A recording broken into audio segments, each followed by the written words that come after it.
All right, guys, back at it again. Today we're gonna do a torch against the night. I believe it's book two. I don't know if the series has a name, but it's book two in the An Ember in the Ashes series by Sabaa Tahir. Let's start off with pros, as always. I like the development of the magic. I'm enjoying Laya learning to go invisible. Elias being able to speak with the dead. Helene continuing her development with her magic. I think it's interesting that each character kind of has their own thing, and it's more about developing that thing than like having a bunch of different things. I'm enjoying the Jin coming into play more. It's really interesting to get more backstory on what's going on with them, especially with the star and kind of the history of the Nightbringer and stuff like that. I that's something I've really enjoyed getting more of within this, especially since the first book I feel like it was like just barely hinted at. Um, I really like the scenes between Elias and the Soul Catcher. I think that is a really good way to do exposition without going over the like making it super boring, is to have a character like in dialogue give like backstory and history and stuff like that. So that's good. Let's see. Yeah, let's move on to the critiques I have of this book. I'm gonna just go ahead and give a just straight up spoiler warning right now. So if you don't want any spoilers for this book, then okay. I don't really like the way Keenan's story turns out. I can see the setup. I feel like if I went back and listened to the first book, I'd see it a lot more. I don't really like that he's the Nightbringer, especially since they felt like very different people in the first book and now they're kind of the same. I think it was intended from the beginning, but it just didn't, like, I was just like, okay. I think the reason being is that I didn't really feel like his and Laya's relationship was fleshed out enough that I felt connected to it. I cared much more about Laya and Elias's relationship, and to me it honestly seemed really weird that like I think there was some setup for it in the first book, and I was actually kind of okay with the double. It was kind of a double love triangle in the first book, let's be honest. And I was kind of okay with it because I kind of liked uh, the relationships between the characters. But I just, this book, it just, like, everyone's kind of like, hey, this guy's kind of sketch. And Laya's just like, nah, man, it's okay. And I'm just like, it doesn't, it just doesn't feel it just doesn't feel like that it was really spent the time to like feel like that relationship was like Laya was super close to him, when it was just like okay.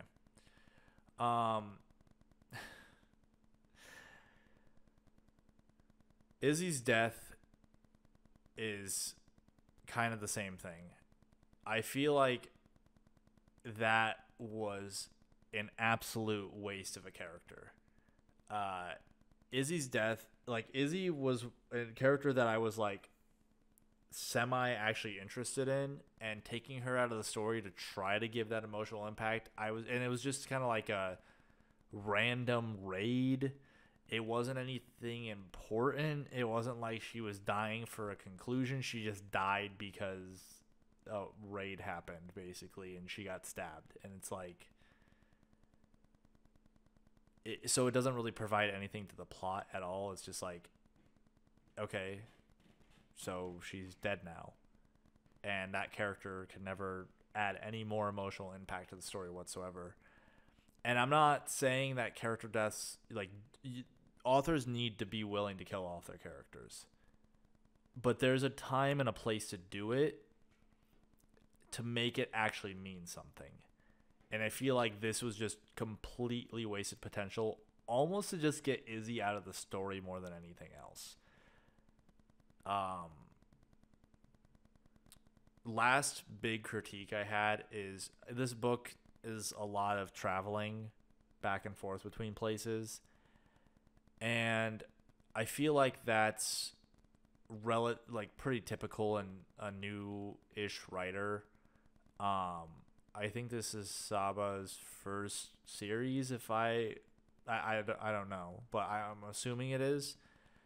The traveling between places, a lot of times, like if you don't have things to like scenes to place between, like character development scenes to place between during traveling, then traveling kind of feels pointless because it's like there's almost no tension.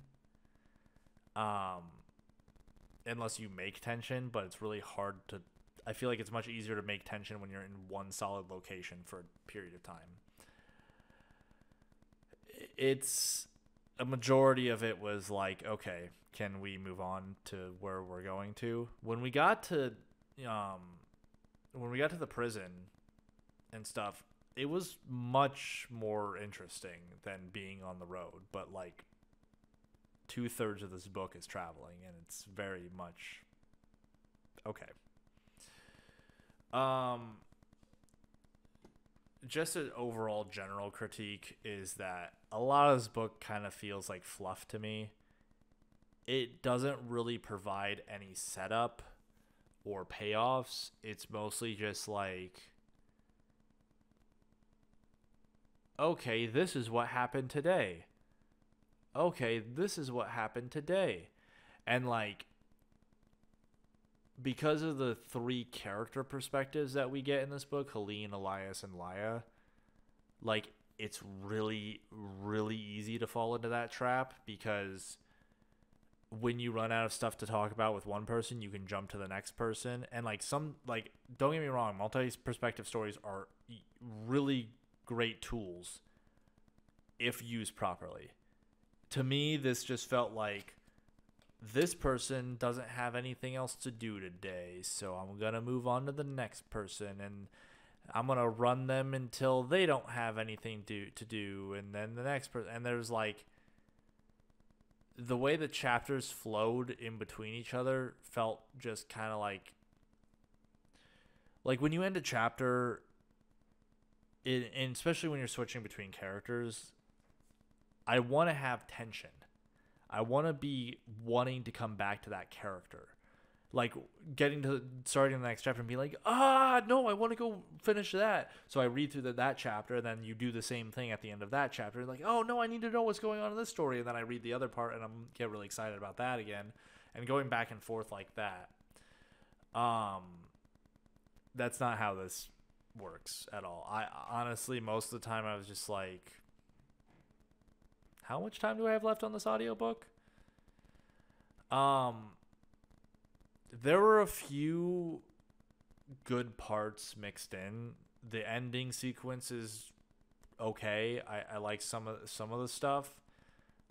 There's a few things here and there. I like the backstory. I like the Jinn. I like the world overall. I think is relatively interesting, other than like the Marshals literally being the Romans.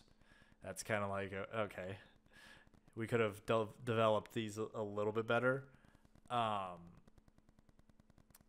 But a lot of it is just like, it's kind of okay, why do I care? Let me get to the good parts, please.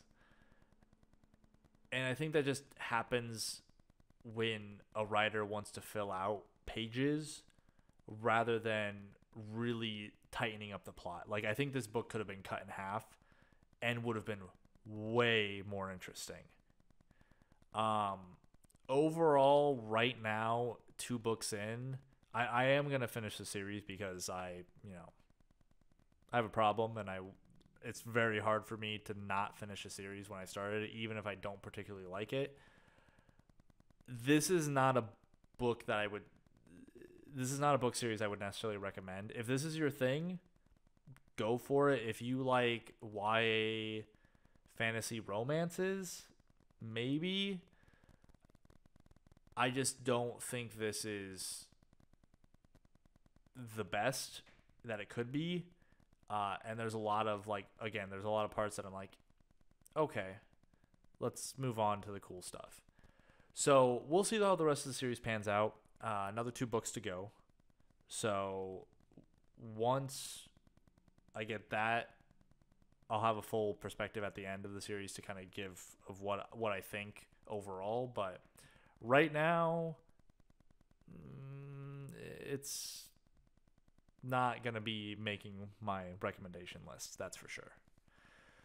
All right. That's going to be it for this one, guys. Make sure to like the video if you did enjoy my review.